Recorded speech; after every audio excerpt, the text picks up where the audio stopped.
Zoo Marino do Algarve, a equipa de veterinários aposta na profilaxia. A alimentação dos golfinhos é criteriosamente selecionada e, sempre que necessário, são acrescentadas vitaminas às refeições de peixe previamente congelado.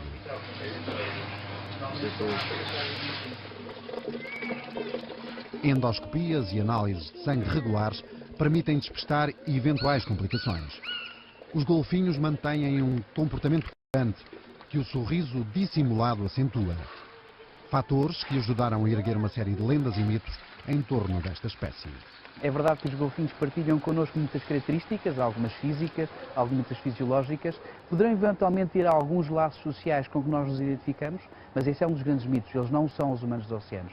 Outra é talvez aquela grande ideia que nós temos que os golfinhos curam.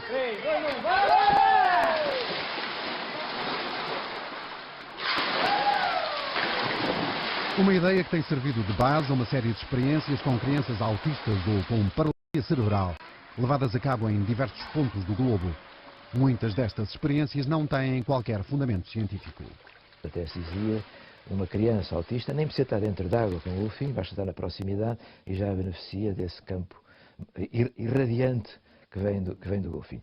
Isto são mitos, claramente, são mitos.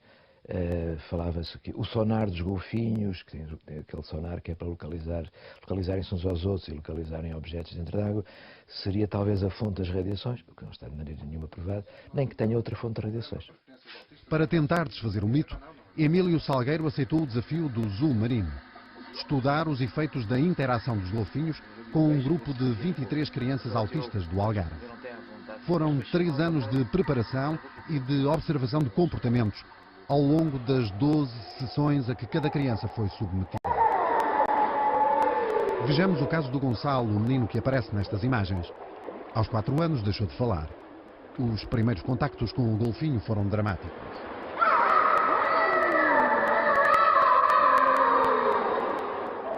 À 7ª sessão, o comportamento da criança é totalmente diferente.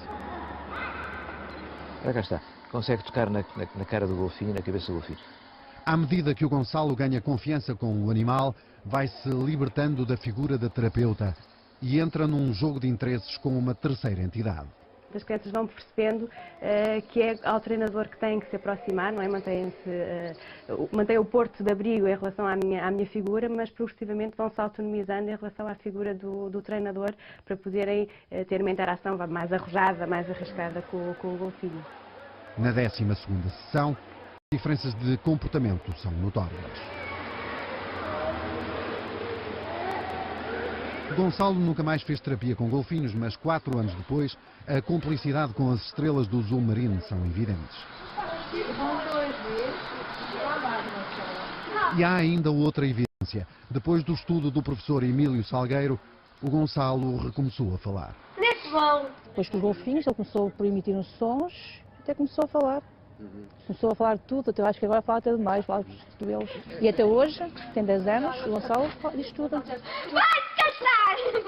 A equipa do professor Emílio Salgueiro reconhece que os progressos do Gonçalo foram muito significativos.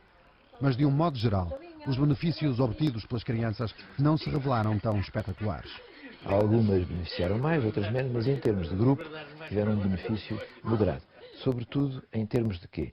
Em termos de comunicação melhorada com as pessoas, em termos de interação também com as pessoas e com os objetos e com os brinquedos melhorado. Algumas delas beneficiaram em termos de linguagem. Será que isto justifica como uma terapêutica indispensável para estas crianças? Aí a nossa resposta é não. Os resultados da experiência deverão ser publicados em breve numa conceituada revista científica dos Estados Unidos. A partir de agora, o Zoo Marino tem argumentos para ponderar a resposta aos sistemáticos pedidos de utilização dos golfinhos no acompanhamento de crianças autistas.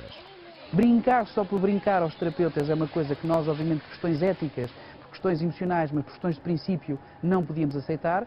E também explicar às pessoas, olha, nós já experimentámos, houve uma equipa de investigadores que fez os testes e esse tipo de coisa que nos pede não funciona.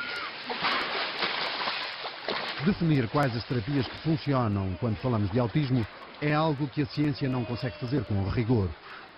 Sabe-se que o autismo provoca desordens do sistema neurológico que afetam predominantemente a linguagem, a socialização e os interesses específicos dos indivíduos, podendo provocar alterações de comportamento.